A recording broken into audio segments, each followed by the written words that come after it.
doing the intro. Hey, I'm Emily. I am Victoria. I am Bradley. You say it loud enough. I am Bradley. I am Bradley.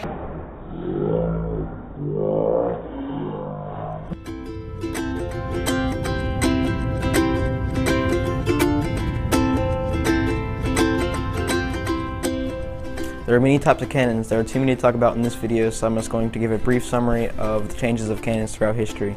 The first recorded use of the cannon was in the year 1346, but the hand cannon or the handgun was created in the 13th century. But that is not a cannon we're talking about here, so we're just going to continue with our cannons. The first use of the cannon was in the year 1346, and an army was ordered to use the recently invented cannon for mercenaries fighting under Philip VI of France. They were among the first.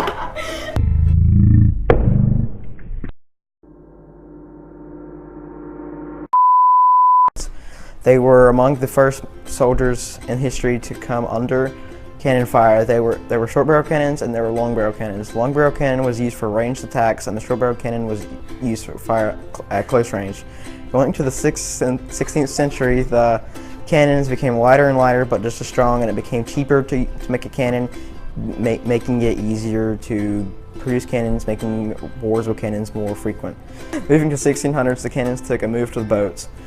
This is the time where pirates and navy of countries and kingdoms took cannons and placed them on ships for battle. During the 1700s, the only modifications made to the cannon was the thickness and the length of the barrel. Through the 1800s, the cannon was now mobile, lighter, and more efficient to move. Also during the same time, they were made more powerful with larger range.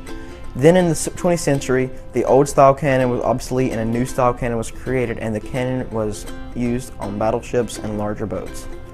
The importance of gunpowder. Gunpowder played one of the largest roles with the cannon, other than the cannon itself. But with gunpowder, more guns and the cannons wouldn't be able to fire or function the way it is supposed to function. Gunpowder was originally created in China in the 9th century, but the formula to make gunpowder was not written down until the 11th century. It was originally made for medical purposes, but the Chinese found out quickly that it could be used for weapons. Then, eventually, they used it to launch rockets and flaming arrows. Then in the 14th century, gunpowder made its way to cannons. During this time, gunpowder became the most important thing that contributes to the cannon other than the cannon itself. Then later, it became a large part of using guns and ways of weapons such as explosives, poison, and other ways of killing people and destroying structures. Then later, when the Navy came into play, every ship was equipped with cannons and gunpowder. But if a ship was boarded by enemies, it would be easier to blow up or sink the enemy's ship. Then later, the gunpowder would move to the U.S. colonies, and many people would die due to guns and cannon fire with gunpowder during the wars and battles, like the Revolutionary War and the Civil War. Later, gunpowder made its way to the West, and this time was called the Wild West, where there were many crimes committed, like robberies, shootings, and this all involved guns that included gunpowder. Then we moved to the modern times, when guns were used for many things like hunting and fighting crime in the streets, but sometimes it was used for other things like robberies, shootings, and still war. Importance of bombs. Bombs were created in 1221 in China. They played a large role with wars, like fighting. Like in China, they created a rocket and a flaming arrow and other weapons with the help of gunpowder. Bombs were used for fighting and destroying many things. They were made originally with gunpowder and needed a fire to start it, so bombs played a large role in battle and of the world, and it was made originally for fighting and blowing stuff up. Later, people created TNT in 1863. And it would make a larger explosion than gunpowder, and it was created with a fuse, or it could be used where you would place TNT in a location, and then you would have a TNT box where you would wait for the right moment and then push down on a lever, then it would explode. So it was used for war and flattening and hollowing out mountains and hills. Then dynamite was created in 1866, and it had a larger explosion than TNT, and it was much more violent. But the person who created it didn't want to be known for creating a weapon of mass destruction, so he created the Nobel Prize. But later, people learned that you can launch bombs at a great distance instead of placing explosives. These are called grenades, bazookas, RPGs, and etc. These were used mostly and largely for fighting in wars. They contributed to a lot in wars and could easily destroy structures of vehicles. Then came the torpedo. The torpedo launched out of boats and submarines. These can be launched under the water and can attack subs or other boats.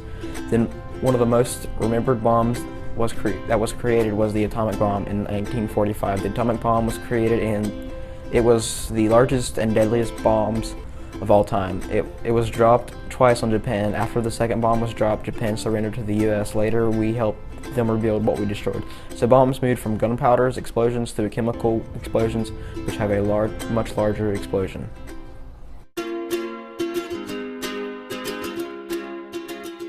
So to get started, I'm going to begin with the medieval times. A cannon commonly used in the Middle Ages called the counterweight trebuchet first made an appearance in the 12th century in both the Christian and Muslim lands around the Mediterranean, and continued to be used all the way through the 15th century. They were made mostly of rough-cut lumber and used natural stones. Its simplified design made it able to be constructed in the field. The counterweight trebuchet had a superior design to the previously used complex war machines, simply because of how easy it was to manufacture. The trebuchet is a compound machine, meaning it's a combination of multiple simple machines. For example, it has the mechanical advantage of a lever. Most trebuchets are powered mainly by the force of gravity. Potential energy is stored in a heavyweight box and attached by a hinge to the counterweight portion of the throwing arm. The throwing arm would fling a large stone at wherever it was aimed. Military used this as an advantage at the time to destroy certain areas, such as enemy troops or an enemy's fortress walls, or any kind of wall, I guess. Cannons were also used in the 19th century in the American Civil War. One of the bigger cannons used at the time was the Columbiad. This was a large caliber, muzzle-loading cannon with an unrifled barrel that was able to fire heavy projectiles at high and low trajectories using gunpowder. This made the cannon able to fire a solid shot or shell long distances. In 1844, there was an 8-inch and 10-inch model of the Columbiad constructed that was used mainly in war. These were made of cast iron and were typically mounted on carriages. They were designed to recoil up an inclined set of wooden beams.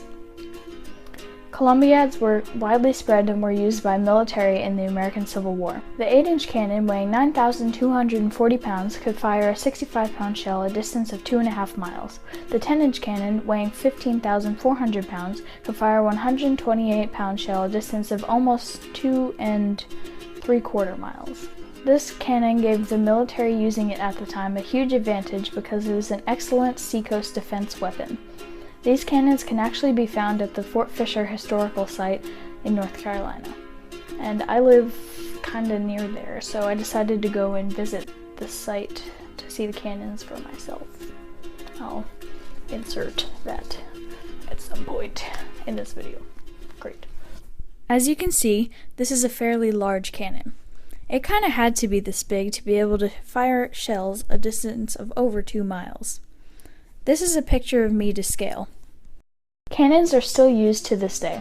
For instance, the autocannon was used in both the World Wars. The autocannon, also known as the automatic cannon, is a fully automatic rapid-fire projectile weapon made out of the same materials as a machine gun. However, unlike the machine gun, it fires armor-piercing and explosive shells and also has a larger caliber. Autocannons were used mainly during World War I and in World War II.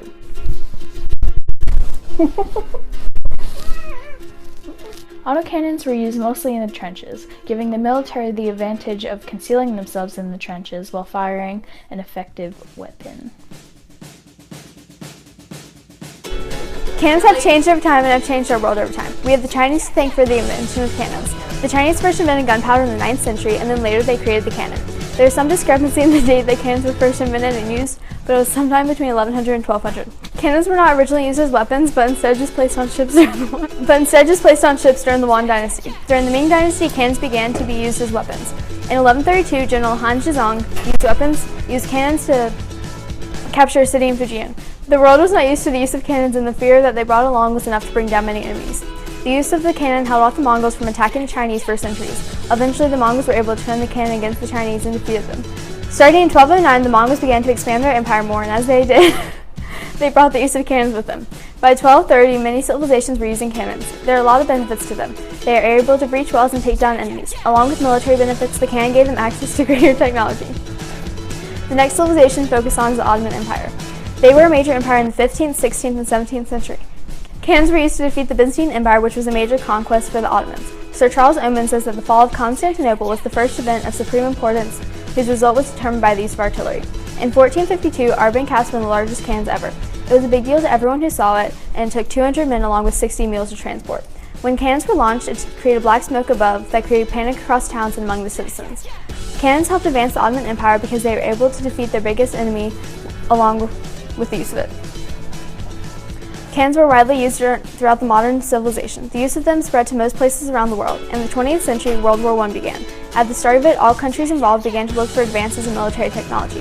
Everyone involved turned to the use of cannons as a major tool. When the U.S. got involved in the war, they used the cannon a lot. The use of the cannon helped advance their society and helped them become a superpower of the world. I have chosen not to focus on a single civilization while talking about the modern era of this video.